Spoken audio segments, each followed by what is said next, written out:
vamos a continuar con la entrevista que les realizamos hace unos días al doctor Alejandro Arbelo.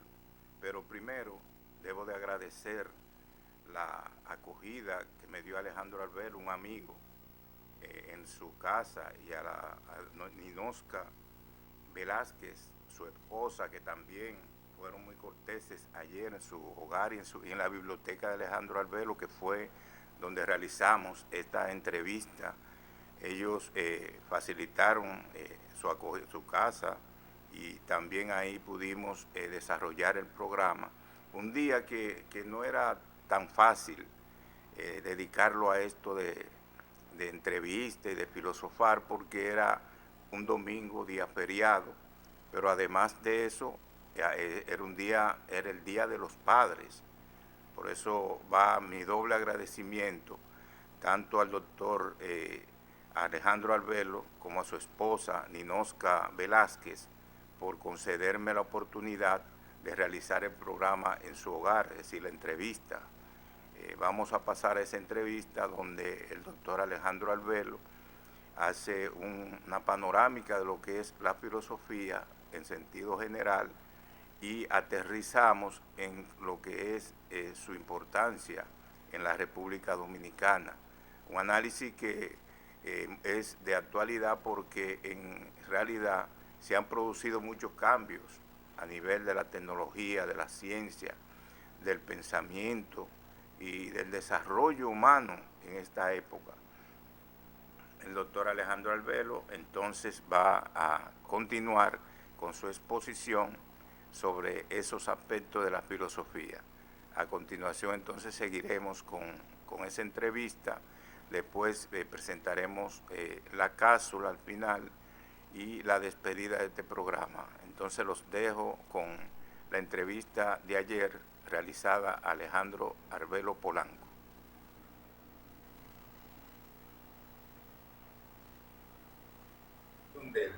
De la discusión que teníamos y el debate sobre el problema de la filosofía.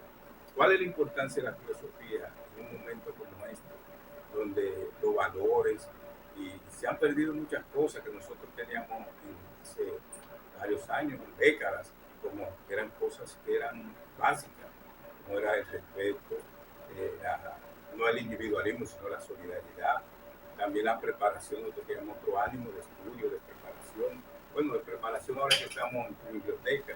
¿Qué tú opinas de la situación que vive el mundo ahora, la filosofía, qué desempeña en ese mundo tan cambiante y tan difícil?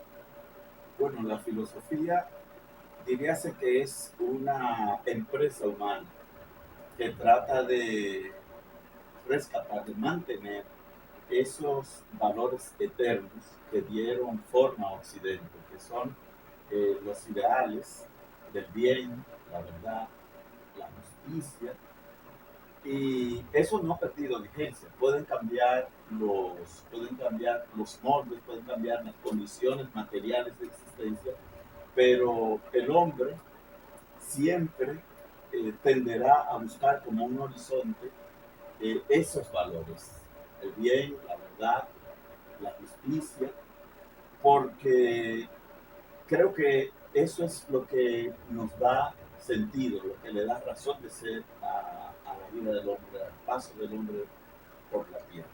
Sí, eso es importante porque nosotros nos motivamos a la filosofía también porque era una época donde se estudiaba, se investigaba, y además de eso también teníamos un espíritu crítico. Recuerdo, porque nosotros somos del 82, recuérdate cuando íbamos a aquella tertulia que organizó Enrique de León, que nosotros ahí estudiábamos y analizábamos. Es decir, es del 82, 42 años hace de eso, pero nosotros hemos ido creando todo un espíritu de formación crítica, no acogernos solo a los dictámenes de lo que dice la realidad que vivimos, sino tratar de cambiar esa realidad.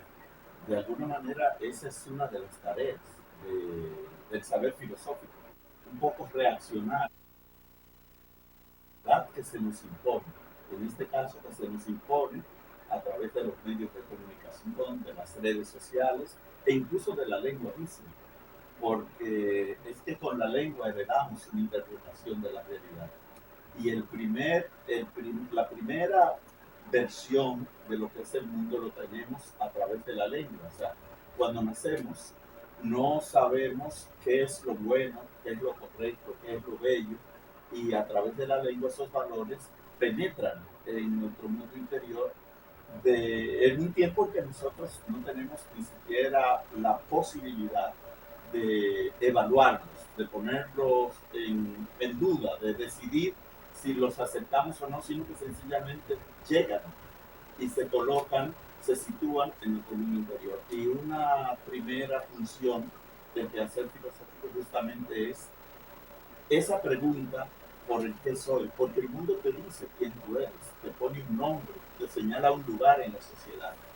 Y con el quehacer filosófico se tiene la oportunidad de revisar, de someter a revisión eso que nos quieren decir que somos, eso que nos quieren decir que es bueno o que es correcto o que es válido, y eso se hace a través de lo que antes se llama los aparatos ideológicos del Estado, es decir, de la escuela, de la iglesia, de la lengua, que es una institución, o sea, porque la lengua, la lengua es algo que está ahí ya cuando nacemos.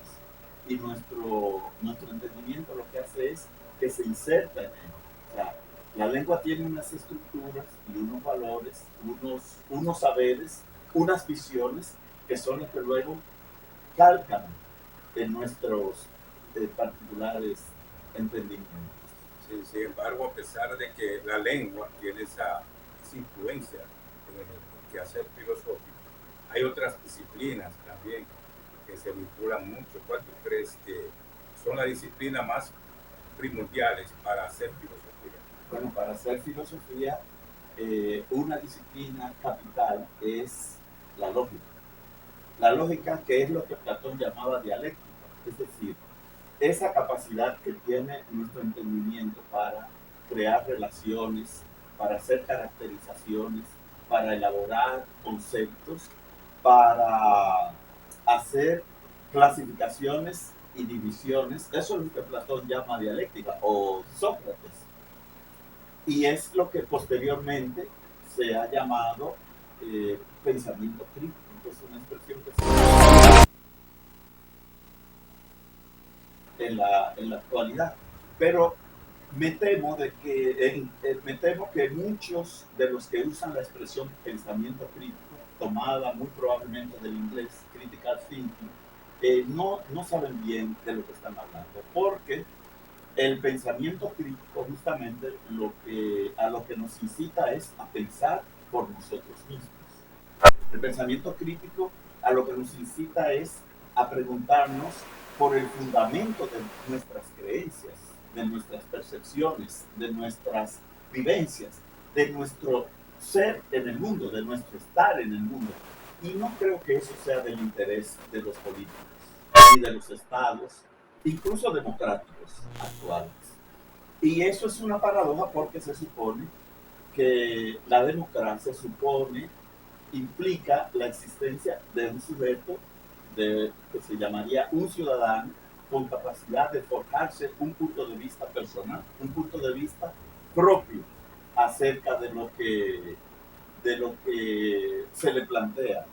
Pero en el mundo de hoy, la democracia parece que está más al servicio de la manipulación de aquellos que consideran socios que de su liberación, de eso que Kant llamaba la ilustración, es decir, de la capacidad de cada quien de servirse de su propia razón.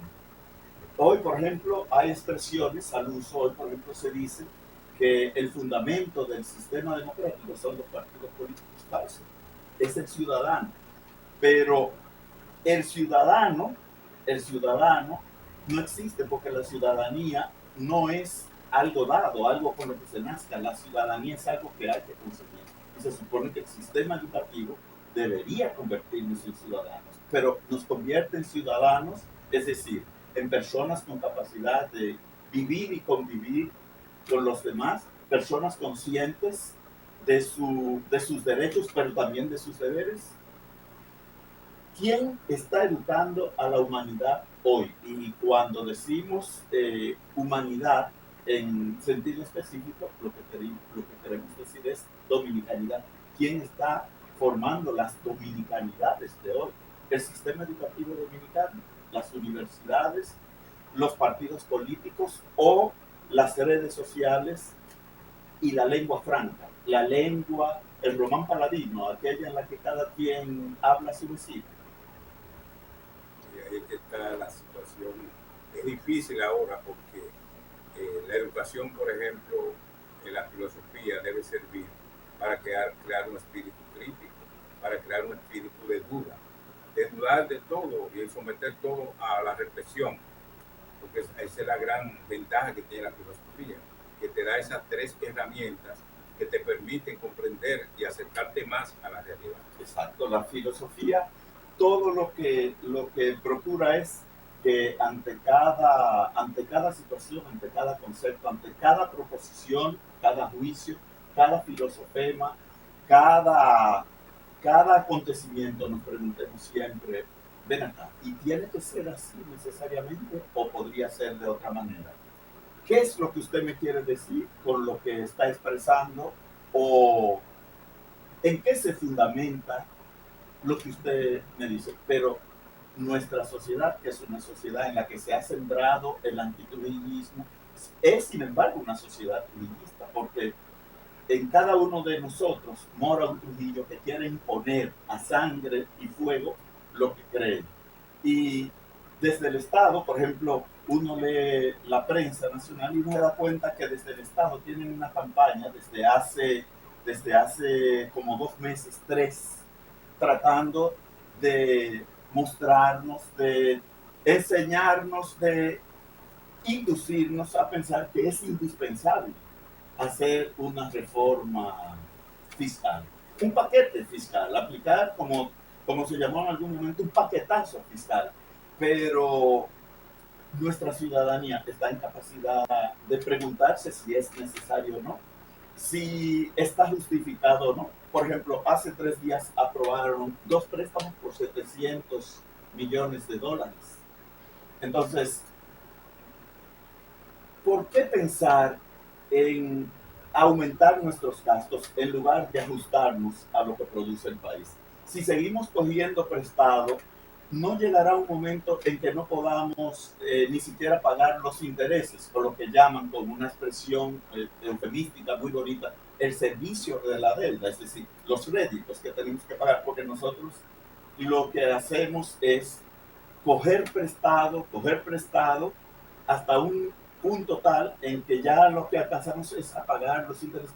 ¿Y acaso la historia no nos dice algo? Lo que pasó con los préstamos que tomamos desde 1884 hasta 1907, que desembocó luego en la primera intervención norteamericana los acuerdos de la Convención de 1907 y la reunión de todos los préstamos en manos de un solo banco, un solo trust de bancos y empresas norteamericanos. No estamos conduciendo el país hacia lo mismo. Entonces, la filosofía sirve para eso también. No es solo para hablar de Platón y Aristóteles, como mucha gente cree. No, la filosofía sirve para hacer la crítica del presente, para mirar el pasado y mirarlo con ojos de aprendizaje para predecir el futuro. ¿Por qué tenemos que, o sea, yo nunca había visto que se publicaran en la prensa tantos llamados a licitaciones como de marzo al presente? ¿Y por qué no paramos eso? ¿Por qué no administrarnos conforme a nuestros ingresos? ¿Por qué tenemos que correr tras el sueño de ser gastar como un país de primer mundo cuando en realidad somos un país de segundo o tercer o cuarto o quinto o sexto mundo? No porque no tengamos riqueza, porque este país es rico. A cada rato descubren un nuevo yacimiento en Loma Miranda, en San Juan de la Maguana, por donde quiera hay yacimientos de oro, de bauxita, incluso de petróleo.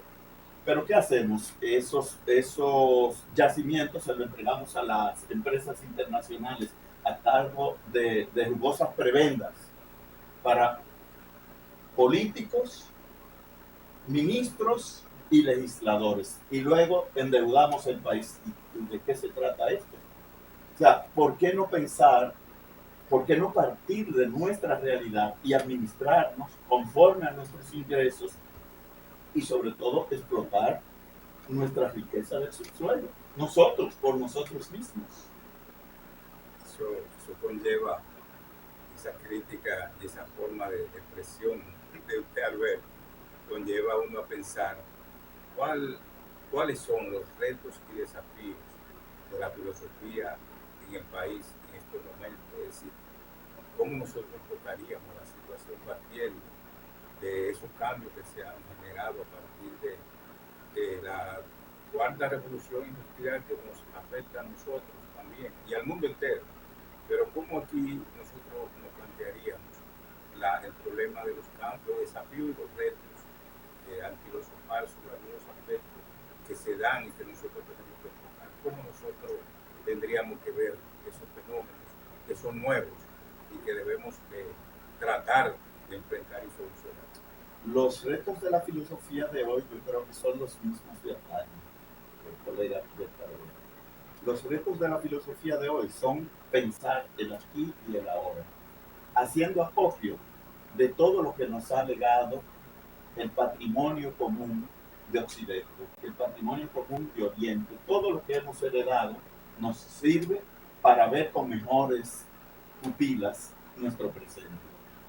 Nosotros hoy lo que tenemos que hacer es lo mismo que hicieron los griegos clásicos, Aristóteles, Platón, Sócrates, que pensaron su realidad, pero la pensaron de una manera crítica, conceptual y general, de tal manera que todavía esos conceptos que ellos elaboraron para pensar su realidad nos pueden ayudar haciendo las derivas, las aplicaciones que correspondan para pensar nuestro presente. O sea, no se trata de que apliquemos mecánicamente la noción de república, de oligarquía, de democracia que funcionó en el mundo griego o en el mundo de la Alemania del siglo XVII o en la Francia del siglo XVIII, sino procurar aplicarlos de manera creativa al presente. Y esa es una tarea cardinal. Tomar todos los elementos en vista, tomar los elementos de tipo histórico, de tipo político, de tipo económico y ver cuáles son las posibles derrotas o los posibles derroteros de nuestro país. Eso es una tarea filosófica, porque no es una tarea que se circunscribe a ningún área específica. Pero ¿quién está pensando la República Dominicana? ¿Quién la está pensando? ¿Acaso no estará cada quien pensando su propia parcela? Y muy específicamente en lo que puede sacar de la presente circunstancia para los suyos, para su propia banda, para su propia cáfila, para sus compañeros de partido, de profesión, por un lado, y por otro lado, yo creo que una tarea cardinal de la filosofía en el presente dominicano es algo que es una constante en el pensamiento filosófico, que viene desde Confucio, que es llamar a las cosas por su verdadero nombre. Por ejemplo, preguntarnos, se nos dice y se nos repite que nosotros vivimos en un régimen democrático, y es verdad. ¿Qué es la democracia? Volver a hacernos esas preguntas inocentes. Se nos dice, como hablábamos hace un momento, que el fundamento del sistema político dominicano son los partidos políticos, y es necesariamente así, porque si es así, si el fundamento de la democracia dominicana son los partidos políticos, pues el país está perdido, porque hay que ver lo que son los partidos políticos aquí, no el de este color, el del otro o el del otro, no, hay que ver lo que es, por ejemplo, el Congreso Nacional. Una vez que hemos elegido nuestro senador, el senador de nuestra provincia o del distrito, o el senador que corresponde a nuestra circunscripción, el diputado que corresponde a nuestra circunscripción, ese diputado da cuenta de esa circunscripción. Responde a nosotros, ese diputado, ese senador, o responde a lo que determina la camarilla de su partido.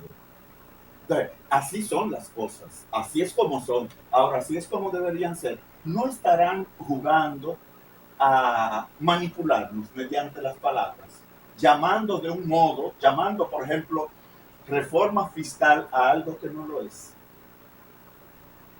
Porque, ¿qué es una reforma fiscal? Suena muy bonito porque es un término neutro, pero la reforma fiscal, ¿a quién es que afecta? Afecta a aquellos que no pueden transferir los aumentos que sobrevengan de ella. Por ejemplo, si tú eres empresario, si tú fueras empresario y tú eres un empresario que vende flores, o vendes lámparas, o vendes camiones y te aumentan los impuestos, ¿qué haces tú? Transfiere esos impuestos al que va a adquirir arroz, vaselina o combustible. Pero, ¿y la gente como nosotros, que nos van a aumentar los impuestos? ¿A quién se lo transferimos?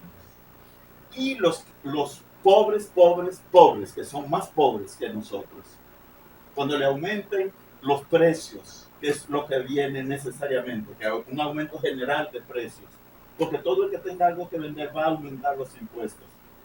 ¿A quién le va a transferir ese aumento de los precios? A nadie. Entonces, no me hablen de reforma, eso es sencillamente una nueva vuelta de tuerca. Eso no es más que un episodio más de acumulación originaria de capital. Y es ahí un término marxista que nos ayuda a entender el presente. Ya, no es originaria, pero es un nuevo giro en la acumulación. El que tenga más terminará siendo más rico. Y los que tengamos menos, después de esta reforma, seremos más pobres. Pero eso no lo dice la comisión del FMI que vino, eso no lo dicen los técnicos, eso no lo dicen los voceros pagados del gobierno que los tiene. No me refiero al ministro de Información y Prensa de la presidencia, sino la cantidad enorme de periodistas, opinadores y entrevistadores que tiene el gobierno pagado. Y hoy es fácil darse cuenta porque nada más que entrar a las cuentas del Estado y ahí aparecen a quienes le dan 9.5 millones para que hagan una campaña, a quienes le dan 10 y a quienes no es tanto a veces para que digan, sino para que callen, para que no toquen determinados temas. Entonces, bueno, para eso también sirve la filosofía. La filosofía sirve para eso, para hacer la crítica del presente y para llamar de nuevo al sapere aude kantiano, al ten el valor de servirte de tu propia razón, abre los ojos. Pero nuestra gente no puede abrir los ojos, ni siquiera. ¿Por qué? Porque aquí hay una pequeña capa de ciudadanos. La mayoría de la gente no solo no entiende, sino que no le interesa tampoco. No le interesa que se le planteen estos temas. Hasta ese nivel nos ha llevado la política triunfante, que llamamos democracia, pero que no es democracia. Hay que buscar cuál es el nombre. A lo mejor es partidocracia, como han planteado algunos amigos, a lo mejor es gerontocracia, a lo mejor es oligarquía, pero realmente este es un régimen democrático, es decir, este es un régimen en el que gobierna el pueblo a través de sus representantes, por el pueblo y para el pueblo, como lo definía Lincoln, en una frase que recoge, como tú bien sabes, la visión de los clásicos del sistema, desde Platón hasta Rousseau y Locke y hasta incluso Thomas Hobbes. Viendo esas expresiones, Alberto, yo pensando que por eso es que la filosofía y las ciencias sociales no se le quiere dar importancia y discusión. Es decir, se trata de que la filosofía que permite y desarrolla el área que nos permite reflexionar, analizar, criticar, dudar de las cosas. Por eso que no se le está dando esa importancia, ese impulso para que se estudie, para que se investigue, para que el filósofo, la filosofía sea difundida en el medio en el cual nosotros estamos. Porque no se quiere que haya ciudadanía. La filosofía y la democracia son hermanas. pero nota tú de aquí en los años 90 suprimieron los bachilleratos en filosofía. Ahora lo han reabierto, pero como una opción. Pero pregúntate en las universidades, ¿cuáles universidades de las 50 y tantas que hay tienen, por ejemplo, la carrera de filosofía? Pocas, 3 o 4, acaso 5. Pero es que ni siquiera la introducción a la filosofía se da en todas las universidades. ¿Por qué? ¿Cuál es el propósito? Uno puede, por la fenoménica social, por las derivas de las acciones del Estado, darse cuenta hacia dónde nos quieren empujar, hacia dónde quieren empujar el país. ¿Qué es lo que se plantea actualmente? Lo que se está planteando es que se quiere convertir los liceos en politécnicos, es decir, para que los jóvenes salgan con un oficio. Es decir, una vez que el joven cumpla 16, 17 años, que se integre a la maquinaria productiva. ¿Para qué? Para que los que tienen tengan más. Porque el trabajo es la fuente de toda riqueza. Si tenemos mucho mayor oferta de trabajo, ¿qué pasa con la mercancía, fuerza de trabajo? Decae el precio, ¿no es así? Y tienen los empresarios mayor posibilidades de jugar a lo siguiente, de contratar cada 3 meses un personal que echa a la calle y viene otro y bueno, 3 meses después lo echa a la calle. Entonces no hay responsabilidad social, no hay responsabilidad laboral. Entonces, ¿acaso un país es un país de operarios? O sea, se puede llamar país a un conglomerado humano en el que lo que hay es justamente un conjunto de manos prestas a ensamblar cosas. O las naciones necesitan también pensadores y artistas y educadores.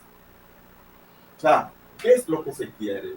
Ese plan, esos planes de convertirnos en un país que lo que haga sea servir al que viene, que haya muchos técnicos en turismo, muchos técnicos para trabajar en las maquiladoras o zonas francas.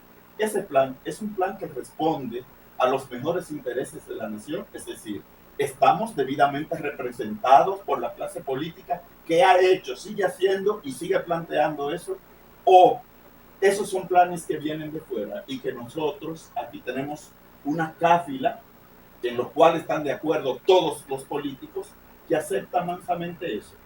¿Qué pasa con nuestros políticos? Los políticos que van a los puestos de importancia son personas que se han preparado para la política y para el Estado.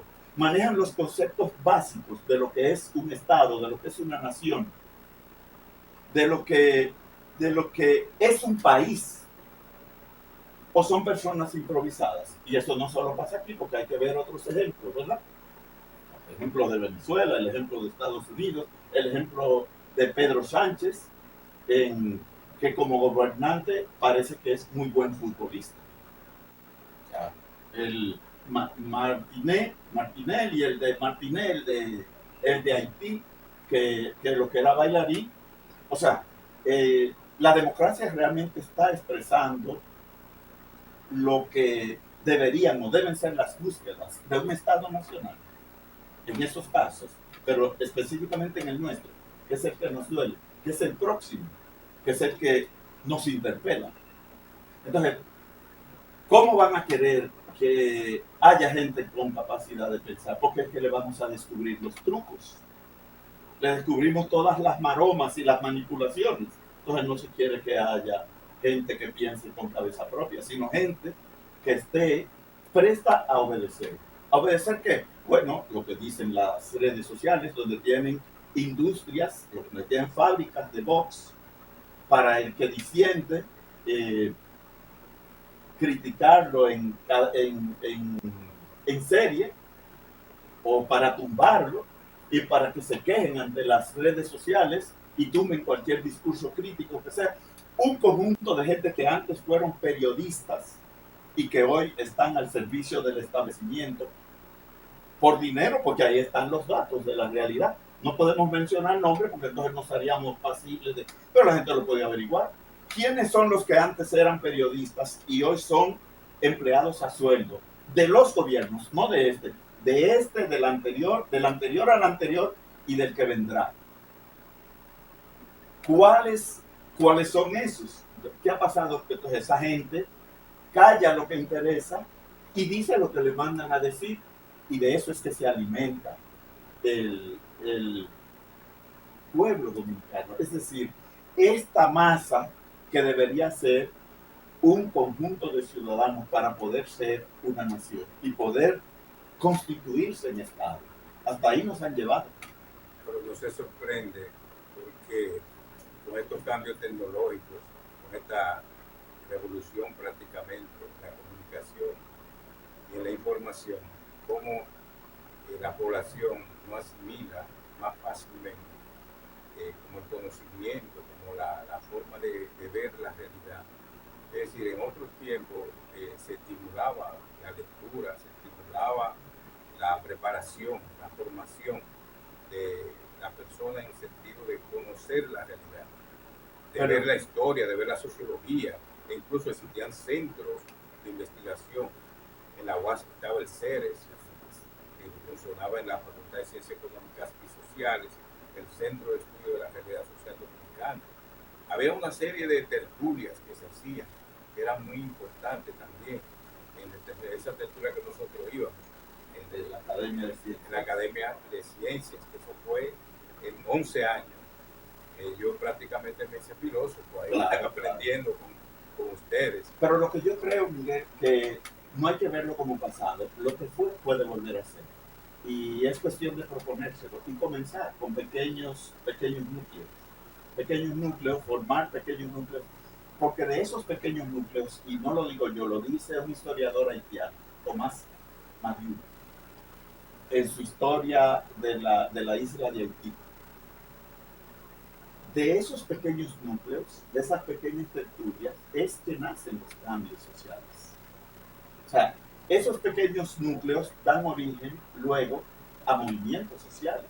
Por ejemplo, ¿qué era ese grupo que se reunía en torno a Núñez de Cáceres antes de la independencia primera? Era un pequeño grupo, se reunía en su casa. Correy Cidrón, Andrés López de Medrano, se reunían a dialogar, a hablar de las ideas, a compartir, y de ahí emergió la idea de la primera independencia dominicana, la llamada independencia efímera, que fue efímera por causas ajenas a la intención de esos dominicanos. Fue efímera porque entraron las tropas haitianas. Si no, esa primera independencia nuestra se hubiera inscrito en el movimiento independentista iberoamericano de la época. Comenzó en 1801 con la independencia de Haití, pero muy especialmente en 1910, después de la invasión napoleónica a España, y se extendió hasta 1820-21 ese proceso, para no mencionar los casos posteriores nuestro, 1844, porque no nos independizamos de España, sino de Haití, o 1898, Cuba, pero que tuvo que ver ya con otro proceso, que fue el de la independencia el de la guerra hispano-norteamericana, que fue una guerra bien orquestada, orquestada para que ocurriera lo que ocurrió, ¿verdad? Es paradójicamente, no paradójicamente, pero casualmente, las tres de las colonias que le quedaban en ultramar a España terminaron en manos del imperio. Pues no tres, sí, pero por ejemplo el caso de Cuba, la parte de Guantánamo, y el caso de Puerto Rico y de Filipinas pasaron a manos de Estados Unidos. Entonces, la independencia nacional, la segunda independencia nuestra, el 27 de febrero de 1844, surgió igual de pequeños núcleos.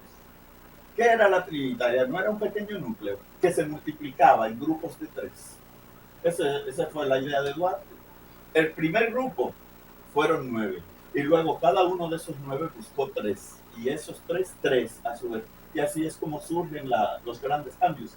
Eso es lo que llama Popper ingeniería social fragmentaria. A veces uno piensa en los grandes cambios sociales y en las masas vertidas a las calles, como en la Revolución de 65 o como en la toma de la Bastilla en París en 1789, pero también hay una pequeña revolución, que es la que hacemos día a día, la que hace cada uno de nosotros en sí, en su familia. O sea, cada uno de los teleaudientes puede ser revolucionario en su casa, puede hacer la revolución en su casa, respetando a su esposa o a su esposo, siéndole leal, tratando a su hijo o sus hijas como gente, no haciendo lo que sabe que no es debido y siendo ejemplo para sus vecinos, no parqueándose indebidamente si tiene vehículo, no irrespetando las normas de tránsito, respetando al que ya tiene un carril. Es una forma también de hacer revolución. Y también juntándose con otros que tengan esos valores, que tengan esos valores, esas ideas, y esos con otros, y con otros, y con otros. ¿Por qué? Porque no podemos tener esperanza en el Estado, porque ya sabemos lo que es el Estado. Y el Estado dominicano está secuestrado por la oligarquía, por el poder financiero, por los partidos políticos y por los poderes externos, que en base a chantaje de préstamos y supuestas ayudas, países que están endeudados hasta el cuello nos están ayudando. Antes había un movimiento social, que era muy importante, que también hizo su aporte, es decir, aportó a lo que era el esclarecimiento de esa juventud. Claro, el movimiento turístico, por ejemplo. Era un movimiento pero eso se puede volver a fundar, lo que hay que comenzar. Cada quien hace lo suyo. Como dice el viejo dictum, la vieja sentencia, un grano no hace el granero, pero ayuda a su compañero. Es cuestión de poner el primer sillar, poner la primera piedra.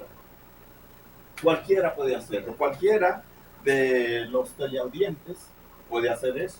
Comience, forme un grupo de estudios, forme un grupo para discutir la situación del país, del aquí y el ahora, la situación de la política.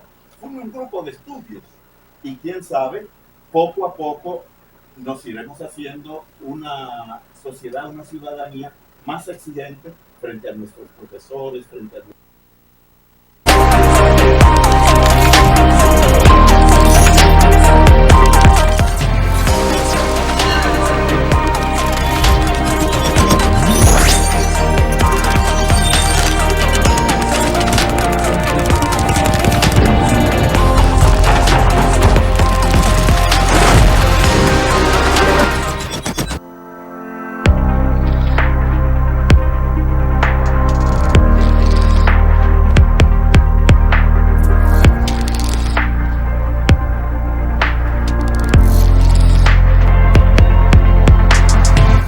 Hoy, en nuestra sección de Ciencia y Tecnología,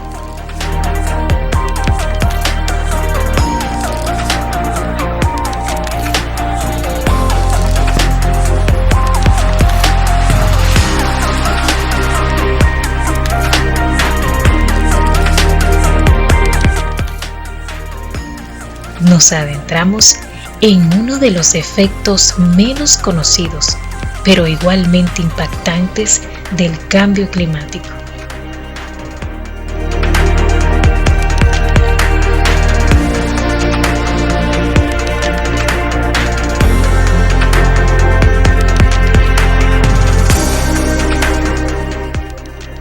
¿Cómo está afectando la longitud de nuestros días? Tradicionalmente, pensamos en el cambio climático en términos de temperaturas extremas.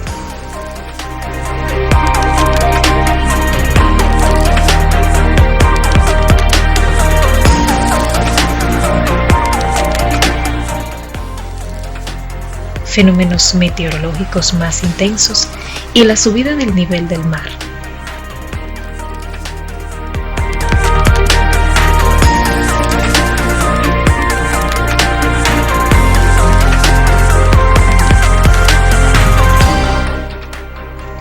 Pero hay otro efecto que está pasando desapercibido para muchos: el cambio en la rotación de la Tierra.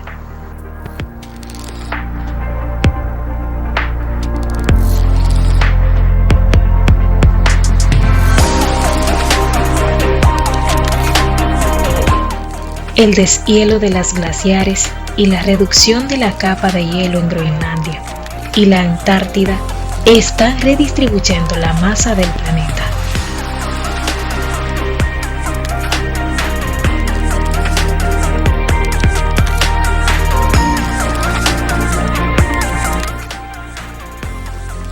Esto ejerce una fuerza sobre la Tierra y afecta su velocidad de rotación.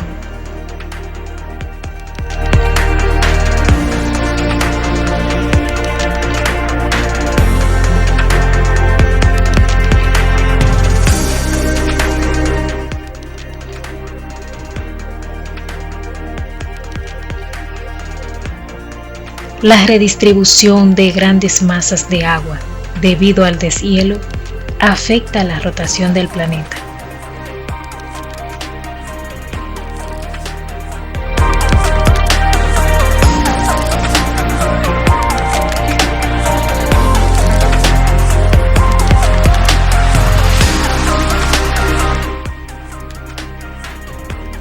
Y tiene como consecuencia que el día se alargue 1,33 milisegundos por año.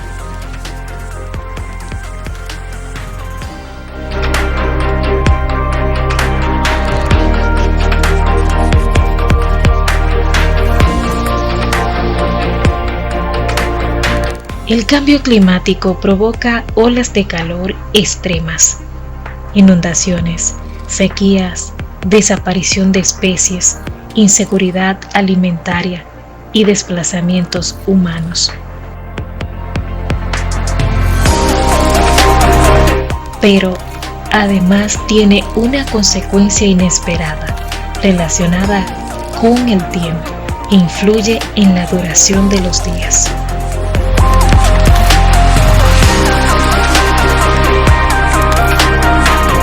Un equipo internacional de investigadores, incluidos algunos del Laboratorio de Propulsión de la NASA y de la Escuela Politécnica Federal de Zúrich, afirman que desde el año 2000 la variación del día ha aumentado a un ritmo sin precedentes.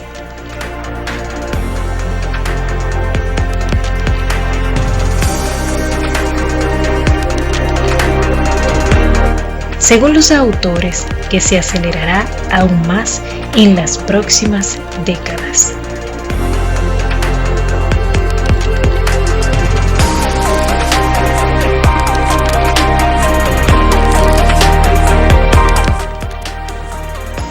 Durante milenios, la duración del día de la Tierra ha aumentado gradualmente unos pocos milisegundos por siglo.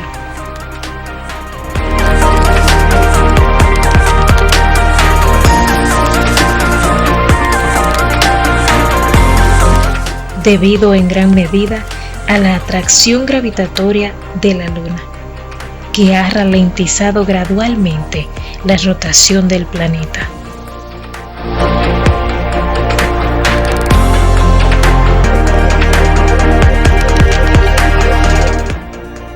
Sin embargo, el derretimiento de las capas de hielo y los glaciares ha tenido un efecto cada vez mayor.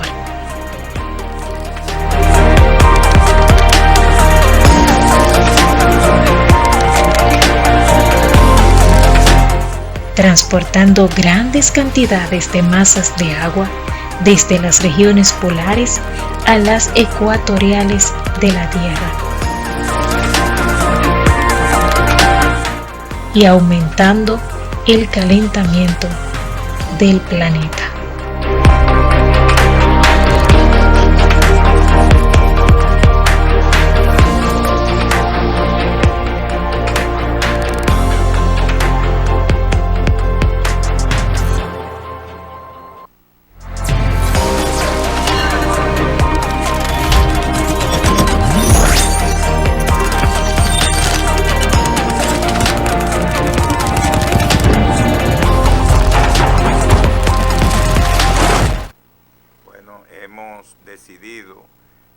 dividir en dos sesiones esta importante entrevista con el doctor Alejandro Arbelo, para después entonces seguir hablando sobre y discutiendo y señalando algunos aspectos que conciernen a la filosofía en la actualidad.